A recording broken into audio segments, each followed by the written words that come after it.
So good evening to all of you, and welcome back to the week 4 problem solving session.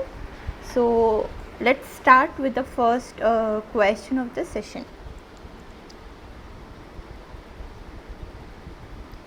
Okay, so the first question states that the elastic rebound theory discuss about, and here we have 4 options like behavior of seismic waves, folding of rocks, origin of earthquake, or none of the above. So the first thing comes from this question is that what is this elastic rebound theory?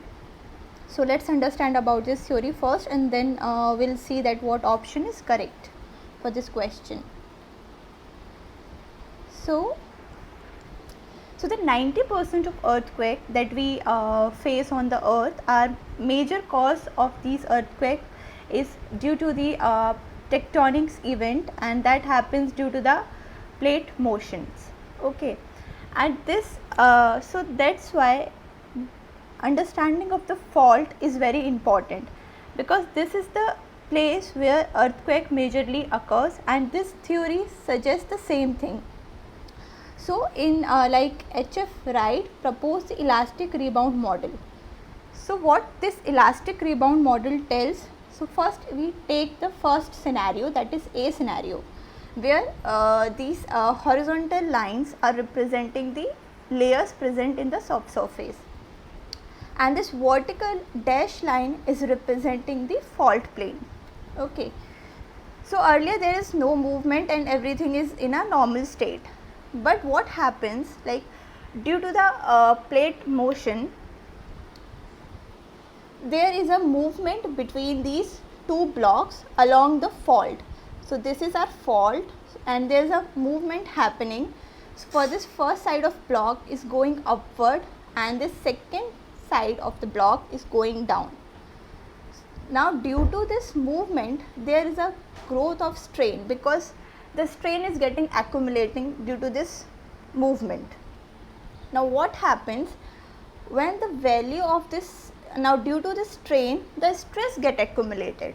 Okay, now when this the rate is fast and the stress accumulation is reaches the breaking point, now that in that particular area the rupture will induce, and due to this rupture, strain, the accumulated strain got released, and that now due to this release of the strain, the seismic wave propagate through this particular area, and due to which we feel earthquake on the earth surface.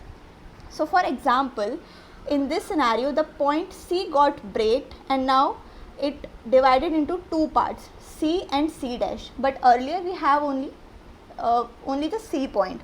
But now since it got braked and it got rupture, so we have a new position of this the original section that we have. Now we have an alignment like A, B, C, C dash, D and E. So this elastic rebound, it suggests that due to the stress accumulation, there will be a rupture along the fault plane.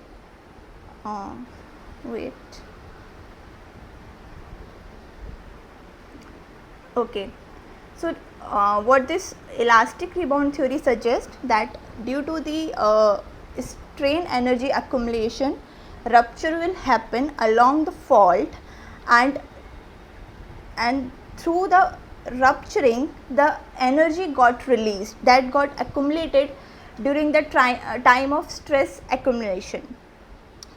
And the most studied fault system on this globe is the San Andreas fault system, that is present in the California. So let's understand about the San Andreas fault. So now I hope this elastic rebound theory is clear to all of you.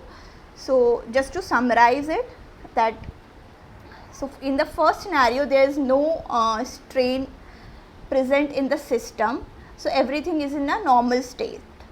But when this strain get accumulating, now the question comes, why it start accumulating? So the answer is due to the plate motion, this strain get accumulated. So that is the same thing is evident over here in the B part of this figure, where you can see that the first side of the block or the left side of this fault is going upward and the right side of this fault is going downward.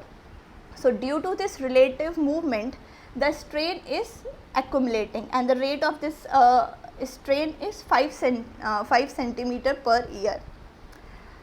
And once it reaches the point where it when it reaches the breaking point, it got braked. So here the point could be A, B, C, D or E, but since the value of this strain accumulation is equal to the breaking point of this C, so that's why the C point got ruptured, but it could be a B, C, D or any other point. So this is this elastic rebound theory suggests. Now let's understand the San Andreas fault, which is a very famous and extensively studied fault system.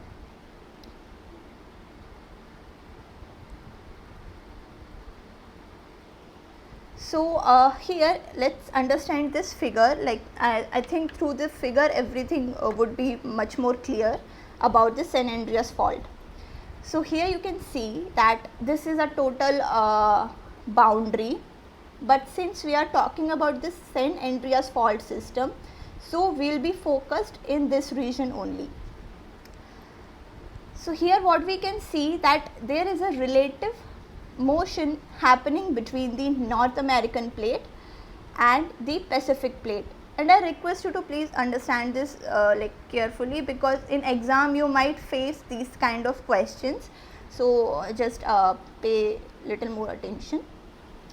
So there is a relative movement between the Pacific plate and the North American plate, and here you can see that this Pacific plate is going towards the north west direction, and this North American plate is going towards the southeast direction. And another thing that since there is a relative motion that is in the opposite direction, so these kind of plate movement we called it as a transform fault, that we have already understand in the previous session. So that's why this is a transform type of fault. So we can say that the tectonic setting for this particular San Andreas fault is transform plate boundary.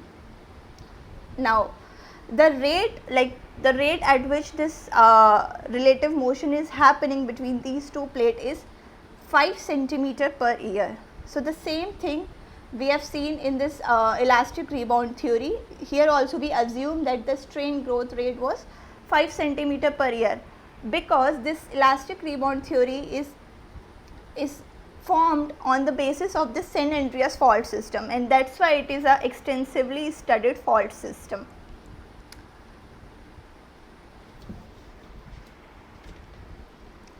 So after getting understanding about the San Andreas fault system and what is this elastic rebound theory, I think we can answer now this question that we were trying to address. So this elastic rebound theory, now I think everyone, any one of you can suggest that what kind of topic it deals with. So can anyone try to answer, like what would be the correct option for this question? So the correct option would be the origin of the earthquake, because correct, because it is telling that due to the stress accumulation along the fault, and once it got ruptured, it will release the energy that got accumulated, and this energy will release in the form of seismic energy, and that caused the shaking that we experienced on the surface, and that this shaking is the earthquake. Now moving to the second question. So the second question that I have taken for this session is the seismic wave with vertical elliptical motion is. So now we know that we have a total 4 type of waves that we generally deal in the seismology or this seismic method. First is a P wave, S wave, love wave and Rayleigh wave. But to answer this question, first we need to understand that what kind of motion each and every wave is produce. So let's first understand the P wave and the S wave. Now why I clubbed these two P and S wave is because they are the body waves. Now what is body waves? So as its name suggests, body, so it can travel through the body of the earth or through the deeper part of the earth. So here if you see, the first is the P wave. So in this figure you can see that the direction of the propagation of the wave is in the x direction, and if we see the particle motion, that is here the particle we taken as a black square box, and the motion of this particle is also in this direction. So it is along with the direction of propagation of the wave, and it produce that push or pull kind of phenomena, or the like expansion and rarefaction. And here this P stands for the primary waves or the pressure or push wave.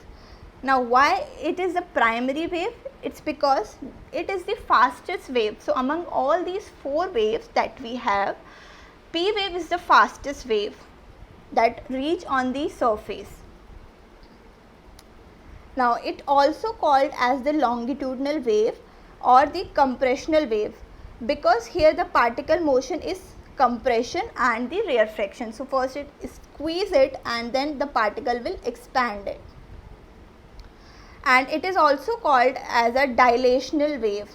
Now because the particle position is changing, it's also dilate, but remember that it is irrotational.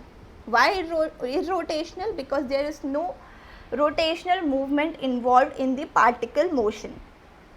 So we can say that it is the primary push pull wave and it's a longitudinal in nature. On contrary, the S wave, it's slightly different. So here this S stands for the secondary or the shake wave. Now let's understand why we are calling it as a shake wave. So here is also the wave is traveling in the x direction, but if we look into the particle motion, it is opposite or in the vertical direction of the direction of propagation of the wave. So that's why it is we calling as a shake wave, because it is shaking like this.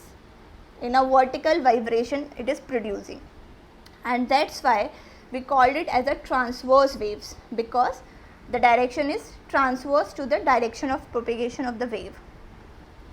And here this wave also involves shearing and rotation. So remember that the P wave doesn't produce any kind of rotational motion to the particle, but this S wave produce the rotational of the particle. And here again there is a no volume change, but here we face the volume change. That's why it is a dilational wave. Now having understanding about the P and S wave that comes under the body waves, move to the remaining 2 categories or 2 type of wave that we have, the Rayleigh wave and the love wave. Now they comes under the surface wave categories. So you can understand from the name itself that it travels along the surface or just near the surface.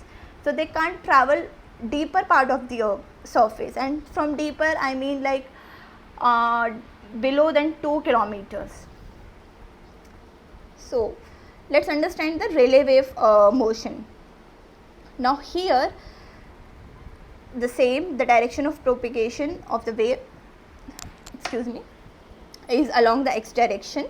And if we look into the particle motion, so here we are seeing the vertical elliptical kind of motion. So this wave produce the retrograde elliptical motion of the particle, and it shows I think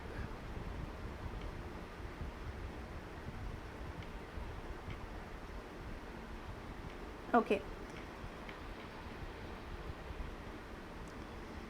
Yeah. So it shows dispersion phenomena as well. Now one might ask that what is dispersion? So dispersion means that your wave velocity or wave frequency is changing with respect to the depth. So that is the dispersion.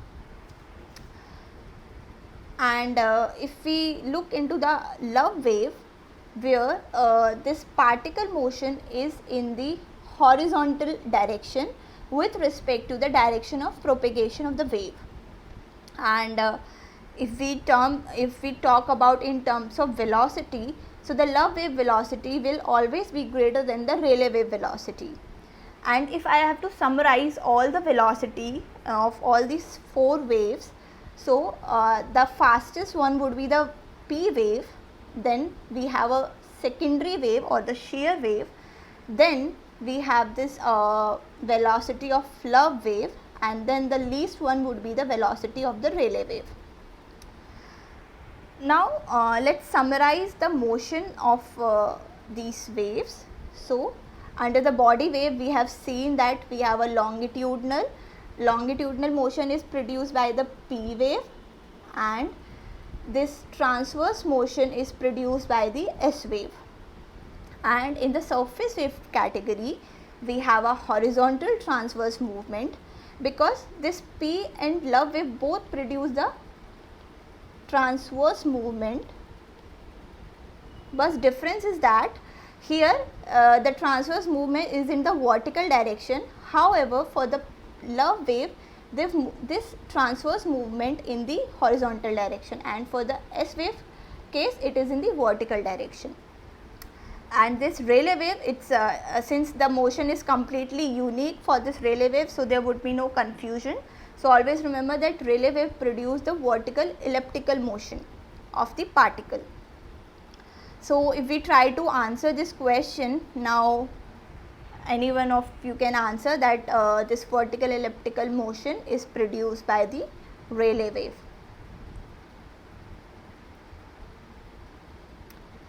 Now moving further, yeah, sure.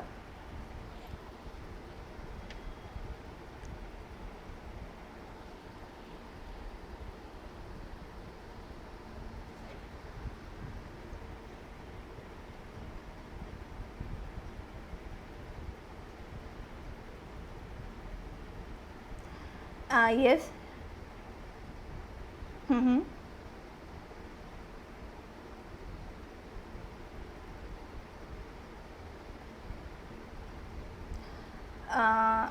No, sorry, I didn't get you. Yes. Yeah, if you have a, yeah, okay, I understood your point. Okay, so the answer of the question is that if we have a deeper like earthquake focus, for example 3 or 5 kilometers, so you are saying that would be able to see the surface wave on that scenario or not? So the answer is definitely we'll see the surface wave in that scenario as well, because for the deeper earthquake also we see the surface wave, and that's why there's a lots of casualty, because earthquake doesn't kill people, that these buildings that have created on the surface kills people. And this building shaking is largely produced by the surface waves, because on the surface their amplitude is pretty much high. So what happens that if we go in the deeper, then their amplitude would be very less, so their motion, the intensity of their motion would be very less. But if if they comes at the surface, their amplitude gets amplified, and that's why we feel the surface wave on the surface majorly. I hope I answered your question.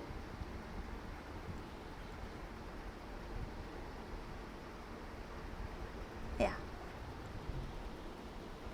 So I think so far everything is clear to all of you, and if not, then please feel free to ask at any point of time whenever you feel that you have any doubt or you want to clarify that point that I have been discussing.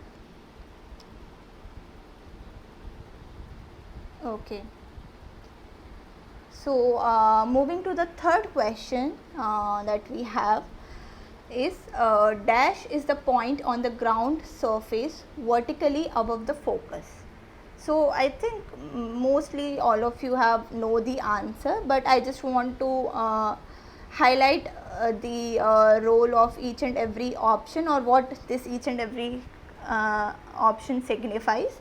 So that's why I have to took this question.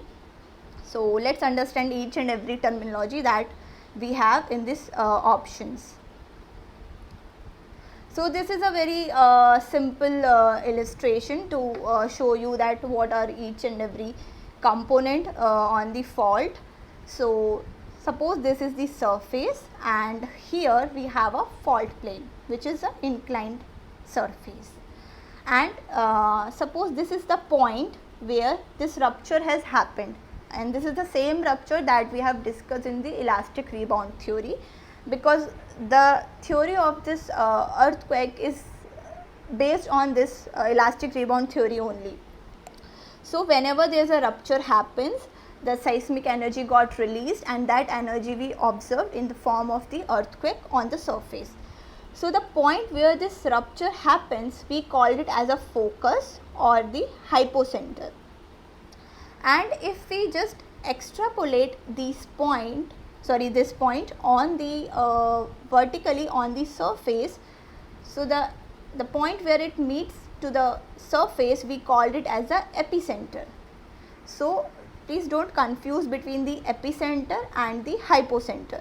So hypocenter is the point where the actual rupture happens on the fault plane, but this epicenter is the point when we extrapolate this deeper point that is present in the surface up to the surface in the vertical direction. So the intersection point that we got, we called it as a epicenter point.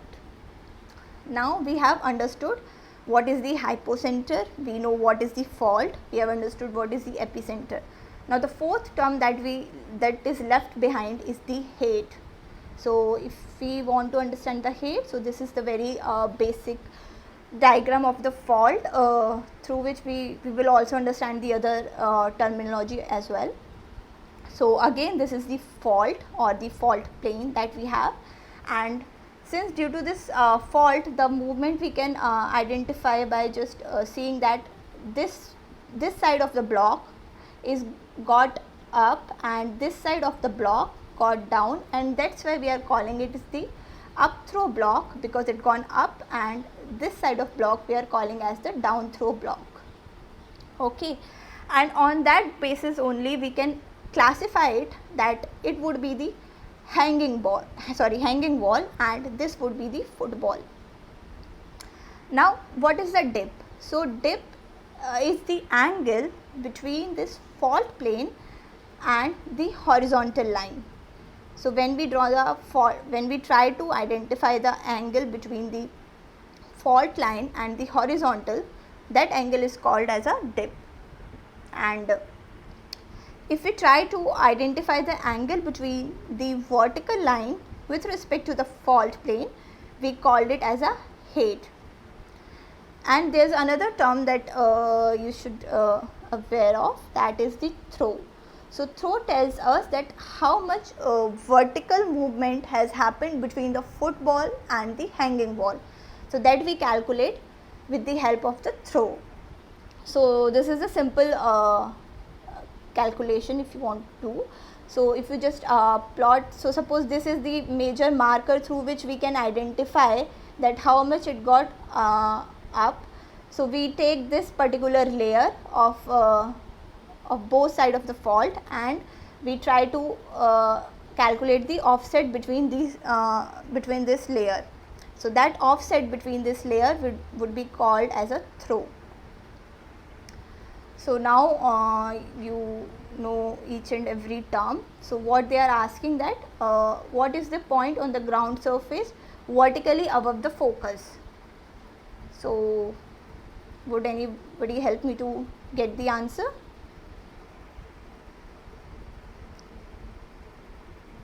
Anyone? It's a very easy one. Yeah, hypocenter. So hypocenter would be the answer.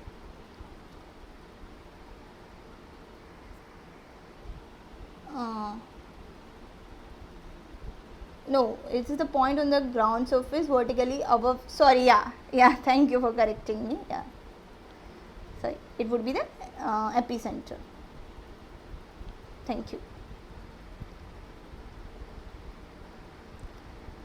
Now we have this fourth question, or the last question for this session, and this is a very important one, so please pay attention to it. So this the S wave shadow zone lies between the degree that we have to tell, representing no direct arrival of S waves, and here we have a 4 options, and all these options are in degree. Okay, so what is the shadow zones, and what are these shadow zones? So let's understand first what are these shadow zones. So for understanding this particular term, this is the diagram of the earth, where each and every layer is the concentric shells, like as we represent the earth. So where this first, if I mark this is the mantle, and after that we have a outer core, and after that we have a inner core, and we have already discussed that mantle is in the molten stage, then this outer core is in the liquid form or is in the liquid phase, and this inner core is in the solid state. Okay, so like initially, like around 1930s, we were not very much aware that what would be the earth structure, like how this core looks like, and what are the nature of the core, whether it is a liquid and the solid core. So there lots of debate was happening around this concept, but the seismology helps researcher to understand that what is exactly earth's structures look like. So this is how they have interpreted each and every shell of the earth. So here this focus is the earthquake focus. So when, like along the globe, so this is the whole globe, they have installed the seismometers through which we can record the seismic wave that we receive on the surface. So suppose here the earthquake happens. Now through that earthquake, so this much waves got produced, and if we have a suppose seismometer installed at P point, then we can record the response of this P wave, and if we have a seismometer installed at here this point, then we can record this type of wave. Okay, so now understand this first. So now this, from this earthquake energy, suppose this P wave got produced and we were able to capture it using the seismometer. Now few of the wave would also travel through this path as well. Okay, and that we are calling as PKP. Now what is this? P represent primary wave or the P wave that we have understood, and here this S wave, or any abbreviation, this S is representing the S wave. Okay, and here you can understand that we are not talking about surface waves because they can't travel through body of the earth. So that's why we are majorly focused to the P and S wave, because they can travel through the earth. So so first let's understand the first scenario. I hope you all know about the reflection and the reflection. Okay, so if the reflection has happened at this boundary, which is the boundary between the mantle and the outer core, we got the response like this, that we marked as. So this is the scientific convention they have adopted, because every time it would be very difficult to write P wave and it got reflected through it. So this is the convention that they have taken. So for example, if this reflection has happened between these mantle and the outer core boundary, we call that reflection as P, then the small c and P, means initially P got sent at this boundary, and it got reflected from C, and here C is indicating that reflection at mantle core boundary, and so this kind of reflection would be denoted as PCP. Okay, similar thing happens for the case of the shear wave. So here we are denoting it as a SCS. Now if we go to the second scenario, that is when the refraction happens. So refraction happens through two ways. First, the wave travel through mantle, then outer core, and then it come back here. So it doesn't go inside the inner core. So when it goes through just mantle, outer core, and through mantle it comes to the surface, we called it as we denote it as a P, the capital K and P. So this convention is very important to understand, because whenever you will see these kind of questions in this course exam or even in your any competitive exam, so they use this kind of terminology only. So here this K denotes the Kern. Kern is a German word that indicates that core. So it means it's a core. So whenever it passes through the outer core, we call this kind of refraction as PKP or SKP. But in this entire figure, you can see here we have this SKS. Okay, so we got these two combination. Now the another combination will happen like this, when this wave will pass through the mantle, outer core, inner core, and will again come back through the same sequence up to the surface, and this kind of refraction would be denoted as with capital I. So this would be SK, K is also capital I, and then S.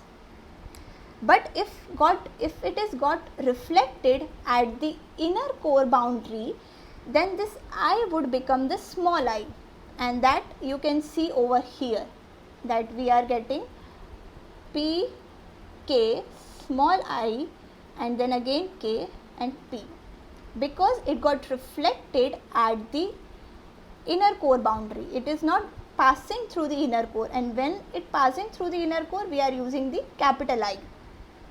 Okay, so these are the distinction you should remember.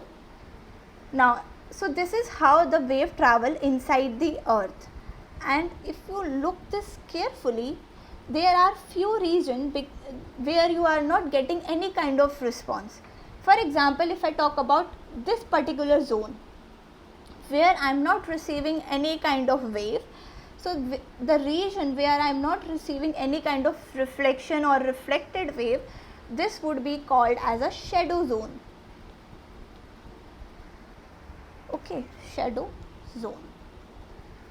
Now I know I make this figure a little bit messy, so let's move to the more clearer figures to understand the shadow zone in more detail. So this is the same figure, this one. Now here we can clearly see that for the S wave, this shadow zone or the zone where we are not getting any kind of S wave is marked over here. So this entire zone starting from 103 degree to 180 degree, we are not receiving any kind of S wave, and that's why it is a shadow zone for the S waves. Okay, and the same thing happens for the P wave, but here the region is small as compared to the S wave shadow region.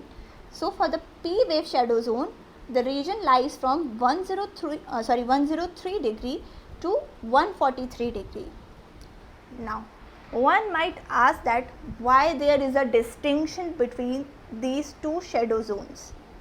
So can anybody make attempt or try to make an attempt to answer this question?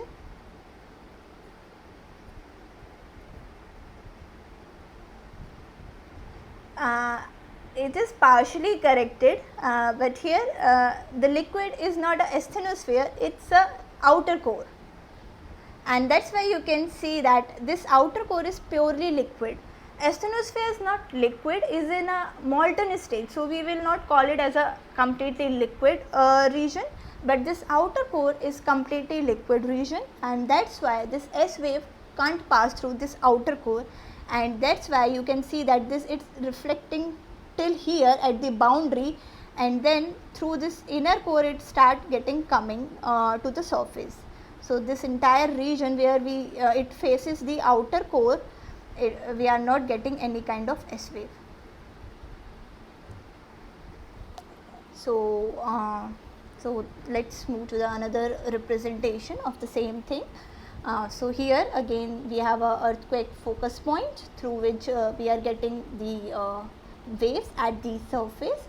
So for the P wave, the shadow zone is like this because we are not receiving any kind of P wave in this region, and similarly on the both side, because they are equally divided from 0 to 180 degree. So the angle would be same on the both side, that is from 103 degree to 143 degree. And if we talk about the S wave, so particularly for the S wave, this pattern looks like this, where for this entire region we are not getting any kind of wave, that marked it as the region length is 103 degree to 180 degree. So now I think all of you can answer this question and have understood this concept. So please remember, I request you again that please remember each and every terminology, because every time you face this kind of question, this terminology is very important, because the examiner asks the question like this, like what this PKP wave represent. So you should be able to answer that it is the P wave that travel through the mantle and travel through the outer core. Wait, I think we got.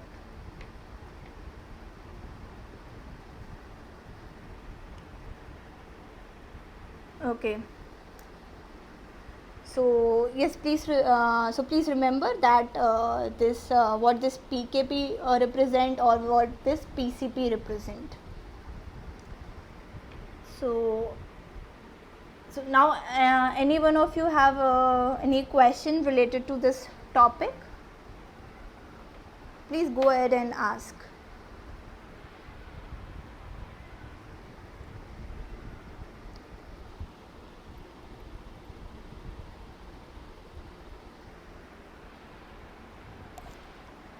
I think you have all understood everything what I have taught you.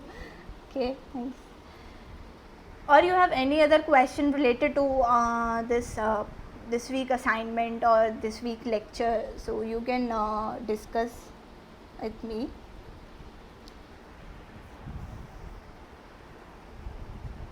Okay.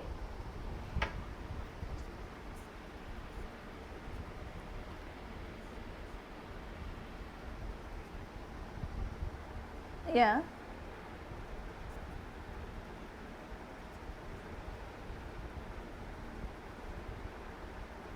Mm-hmm. Mm-hmm.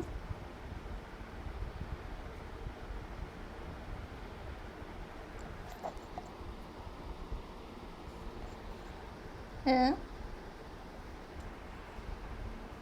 Mm-hmm.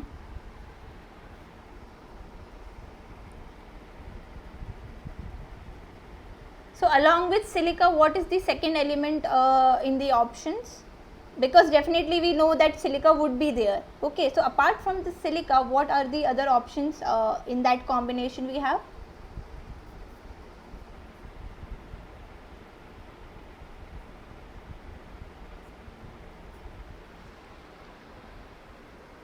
Right. Okay. I think it would be then silicon and silica and iron, because silica and oxygen, no, oxygen would not be there because it is not a like material, right? So yeah, it would be silica and iron.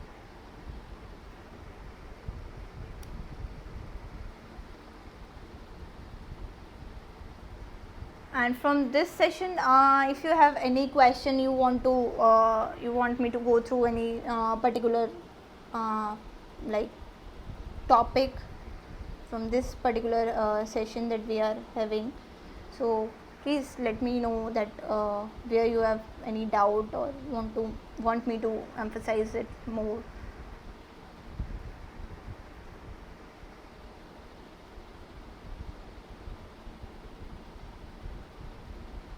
So I hope from this shadow zone is everything is clear to all of you, because this is an important topic. That's why I am emphasizing on this particular topic, because this is a question that you will face many a times. And another one that I think it's the distinguish it between epicenter, hypocenter, because it sometimes looks like very easy concept, but like I also got confused while answering. So it happens that in a hurry you sometimes answer wrongly. So please remember this thing. And this seismic wave motion is again important. So I request you to please summarize this particular table, because I think this is I have also taken from the course slide, so it is present in your course lecture. So remember this motion, because you might get confused at the time of exam. So remember it, and to have understanding, please see the figures that we have. Like Rayleigh, always remember it would be the retrograding elliptical motion, and that is the unique one, because no other wave produce this kind of rolling motion. And for the S wave you might get confused, because it is a like there is a transverse motion, and for the love wave also we see the transverse motion, and for the S wave also we see the transverse motion. But the difference is that here for the S wave it is in the vertical direction, and for the love wave it is in the horizontal direction. So that's why when the earthquake comes due to this love wave, the horizontal shaking that we feel, so the major cause of that shaking is the love wave. And from this Rayleigh wave we generally see the phenomena of the liquefaction, and I think that would come in the next lecture. So there we will discuss about it more. So I think this wave motion is clear to all of you. And remember this San Andreas fault, I think this is a question in your assignment. So from this the topic that I have discussed will help you to answer that question.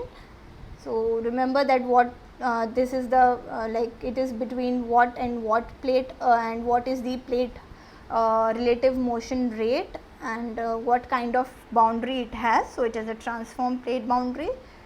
So remember all these important key points. And this elastic rebound theory, I think all of you have understood. And so this theory is majorly to understand the earthquake or the fault mechanism, or how earthquake generates. So this theory suggests that, and that's why the answer for this question was the origin of the earthquake. So this theory is mainly designed to understand the origin of the earthquake, and that's why it become a very useful guide to understand that how an earthquake may occur. So that's why all the fault boundary that we have across the globe are the major region where we face the earthquake, and where we face the highest intensity of the earthquake. And from intensity I mean the highest number of earthquakes or occurrence of the earthquakes. So I think I am done from my end. So if any one of you have any question, then please go ahead, and if not then I think we can close today's session.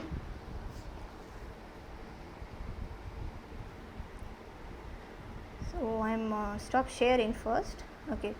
So Pushkar, I think you have hi Pushkar.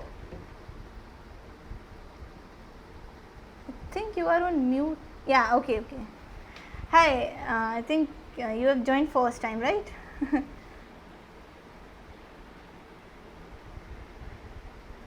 Yeah, so if you don't mind, then would you like to introduce? Okay. Yeah. Okay.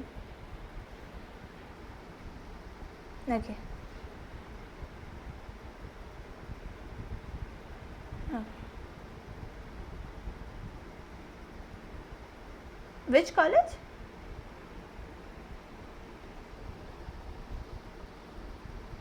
Okay, where it is?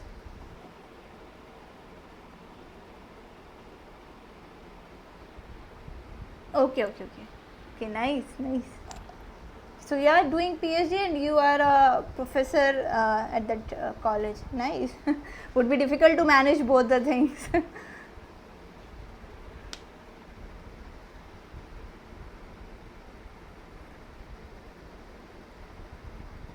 Okay, so you are in which year of PhD? Okay, nice, nice.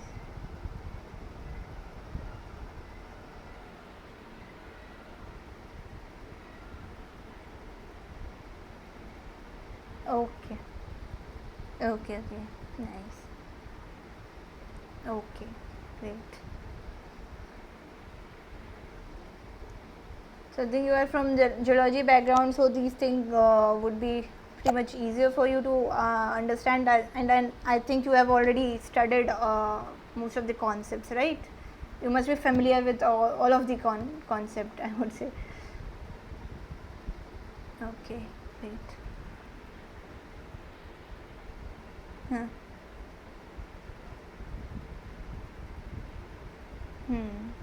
Okay. Okay, great to know. So, okay, I think so. If you both don't have any questions, so we'll close this session and we'll meet in the 5th week problem solving session. And if you have any particular query, or if you want me to teach a particular topic, then you can tell me, then I can prepare the material for that session accordingly.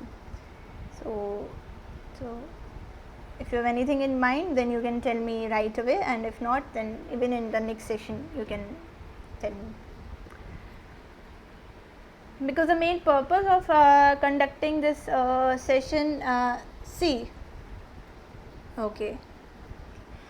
So yeah, as I was saying that the main purpose of conducting this session is that like NPTEL session was more like there's a recorded session and you have to just learn.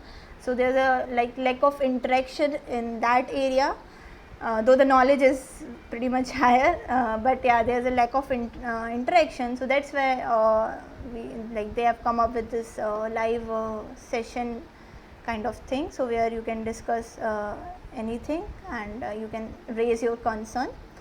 So if you have anything in mind, please feel free to ask, and I'll try to answer the question to best of my knowledge. But yeah, if I would not able to answer, then definitely I'll go through the books, because this is also like a topic that we have studied in previously, and because my PhD is not on this particular topic, so yeah, it's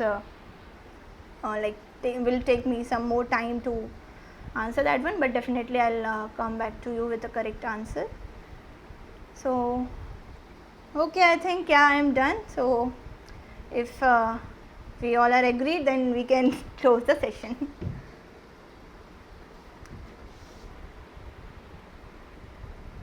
Okay, Akshay? Yeah, okay. Okay, Pushkar and Akshay, I'm closing the session. See you in the next session. Okay, bye. Have a good evening. Yeah. Yeah, thank you.